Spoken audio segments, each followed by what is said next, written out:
What's going on, Guardians? It's Tizzle here, and in this video, we are bringing back the Lost Sector guides. Believe it or not, it has been over 5 months since my last Lost Sector guide. I guess that is what happens when you have the longest season in the history of Destiny 2, combined with the release of an expansion right after with a ton of content and things to do. Anyways, let's jump into the video and talk about today's Lost Sector, K1 Revelation. This is a Void Burn Lost Sector, meaning void damage both dealt and received will be increased by 50%. And with Void 3.0 being as strong as it is, we are going all in. We are lucky because there aren't many shields to deal with at all, just a few arc shielded knights, and with these builds, those will be no problem. For champions, we have anti-barrier knights and unstoppable ogres, and the modifier is Fire Pit. When defeated, acolytes spawn fire pools that cause damage over time. And of course, we have the usual things like locked loadouts, match game, extra shields, and limited revives. With all that out of the way, let's take a look at the first build. We are starting with the strongest build first, and that is our Warlock. And of course, we are running Void 3.0. We have Healing Rifts and Vortex Grenades on. For aspects, we have Feed the Void. This will grant us Devour on any ability kill, which will then give us health back on kills, as well as lowering our grenade cooldown. We also have Chaos Accelerant, which will allow us to overcharge our Vortex Grenade, which will increase the size and linger duration of the Vortex. And then for fragments, we have Echo of Instability, which will grant our void weapons volatile rounds when we get a kill with our grenade, which will be happening extremely often. We have Echo of Undermining, which will debuff enemies by 15%, and then we have Echo of Remnants to make our vortex grenade last even longer. For weapons, we have a Fatebringer for stunning overloads with Unstoppable Hand Cannon, we have Le Monarch with Piercing Bowstring for dealing with anti-barrier knights, and then we have the Linear Fusion Rifle Threaded Needle with Vorpal Weapon. So both Le Monarch and Threaded Needle can take advantage of volatile rounds, as well as Font of Might whenever we pick up a Void Well. So with our build setup and our weapons out of the way, let's look at our armor mods. On the helmet we have Volatile Flow, which will give us volatile rounds when we pick up a Void Elemental Well. This just gives us even more uptime on volatile rounds, as you will see. We have Linear Fusion Rifle Ammo Finder for keeping our heavy reserves up, and Harmonic Siphon, which will allow us to create orbs with a weapon that matches our subclass, in this case, Void. For gloves, we have the exotic Controverse Hold, which will give us grenade energy back when our grenade deals damage. We also have Elemental Ordnance on to create Void Elemental Wells from grenade kills. On the chest piece, I have resist mods. Void Resist is good in here, as well as Thermoshock Plating for solar resistance for the Acolyte Fire Pools, as well as arc resistance from the Night Blasts. And in my case, I have Artifice Robes, meaning I can also put on Concussive Dampener. But if you don't have these, then I would suggest Thermoshock Plating with Void Resistance. I also have Melee Wellmaker on from the artifact to allow us to make an Elemental Well on a charged melee kill. On the boots, we have yet another way to make wells with Elemental Armaments. This is good to have as you will be getting a ton of Le Monarch kills. I can't stress enough how awesome this bow is here. We also have Linear Fusion Rifle Scavenger and Innervation just because. Lastly, we have a Solar Bond with Font of Might to allow our Void weapons to deal 25% more damage when we pick up an Elemental Well. Again, my bond is Artifice, so I have Overload Grenades on, but this is not needed as there are no Overload champions. I also had Lucent Finisher on for a guaranteed way to get heavy ammo, but you could also run double bomber mods to get grenade energy back whenever you cast your Rift. And that brings me to my last point. You want as high of discipline as possible, and then after that, you want high recovery. Ideally, you'll be chaining Devour, so you won't need all that much recovery, but it is still good to have for a fast Rift cooldown just in case. And that is it for the build. This build goes so freaking hard, and I love it so much. As you can tell from the background gameplay, it is extremely strong. I'll just let the rest of the run play out, and then we'll pick it up for the Titan run.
Next up we have the Titan build.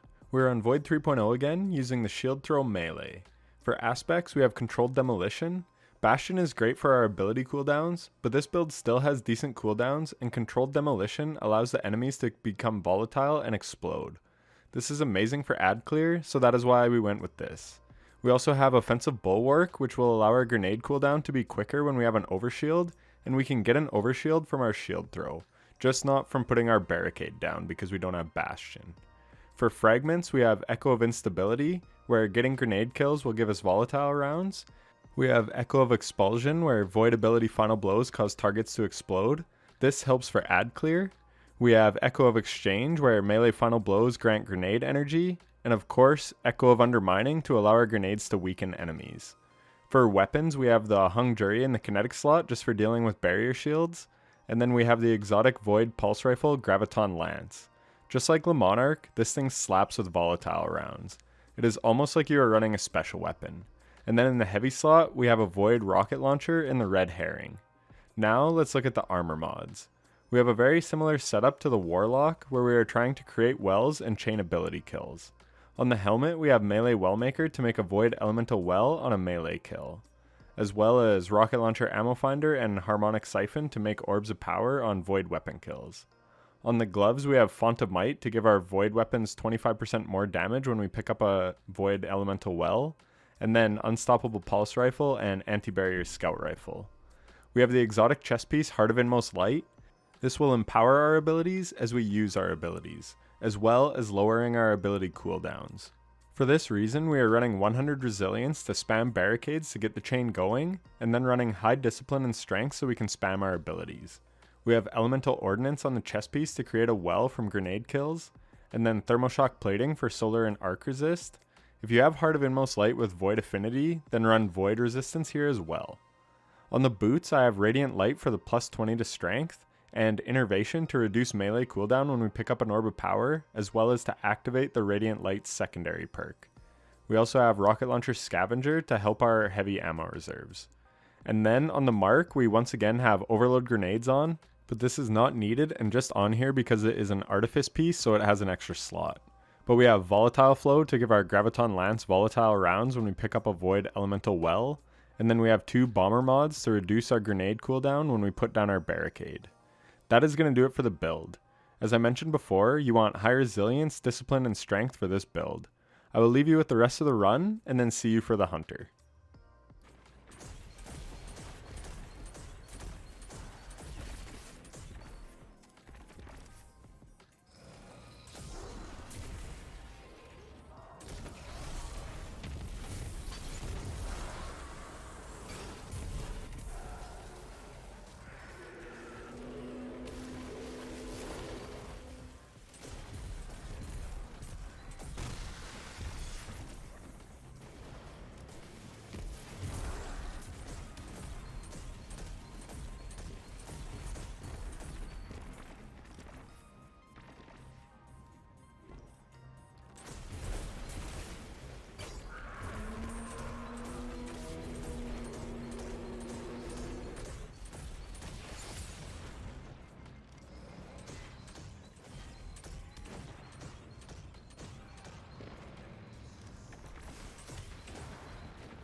For the last build, we have the Hunter. We are running Marksman, Dodge, and Vortex Grenades. For our aspects, we have Vanishing Step to go invisible when we dodge, and then Stylish Executioner to allow us to go invis whenever we kill an enemy affected by Weaken, Suppression, or Volatile.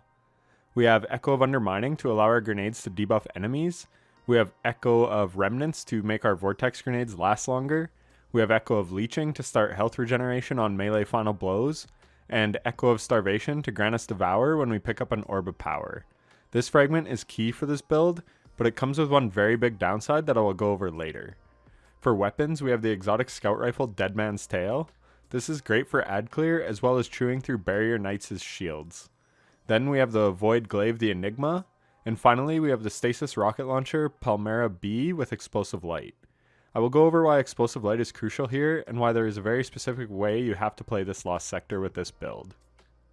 So as you may be able to guess, this build is all about using the glaive to take out ads, and I'll go over all the reasons why it is great for that, but first let's go over the armor mods so we can see how everything is working together. On the helmet we have Volatile Flow, which gives our Void weapons volatile rounds when we pick up a Void Elemental Well. We also have Rocket Launcher Ammo Finder and Harmonic Siphon, meaning our Void weapons will create Orbs of Power when we rapidly defeat enemies with our glaive. On our gloves we have Font of Might, which will increase our glaive projectile damage, and if you were using a Void Heavy, it would also increase its damage. We also have Unstoppable Glaive and Anti-Barrier Scout Rifle. We have the exotic chest piece 6 Coyote to give us a second dodge charge, and on the chest piece we have Reaping Wellmaker, which will allow us to make a Void Well on a kill after we dodge. We also have Void Damage Resistance and Thermoshock Plating. On the boots we have Elemental Ordnance to allow our grenades to make Void Elemental Wells, and then we have Rocket and Glaive Ammo Scavengers.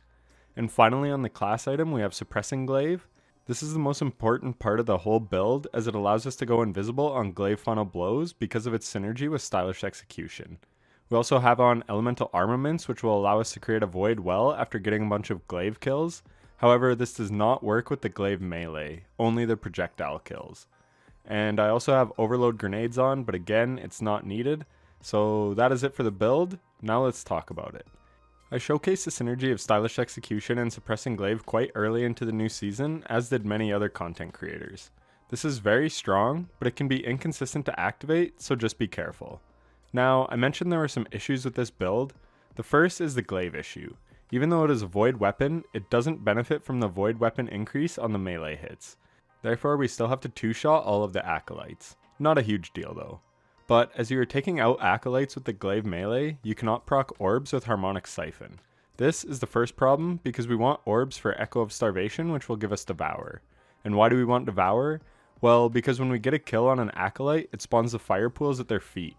And even though we have Echo of Leeching, which starts health regen on a melee kill, we can't really take advantage of it because the fire pool interrupts our health recovery. So what you want to do is get 2 glaive projectile kills to drop an orb. This would allow you to proc Devour and get full health back on every kill as long as Devour is active. But just know the glaive melee cannot spawn in orbs of power. Additionally, you cannot collect orbs when your super is full, unless you have an explosive light rocket launcher. This isn't a huge issue, but currently there are no void rockets that can roll with explosive light.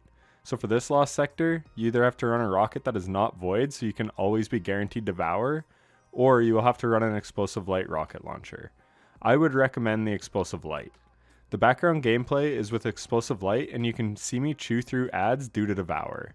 I will include a run after this with Royal Entry and you can see the difference when you don't have Devour active and why it is such a big deal. So I just wanted to point out those few subtleties with the build because it may not be totally evident from the gameplay. The build is still quite strong, and if you set everything up right, then it can be extremely effective.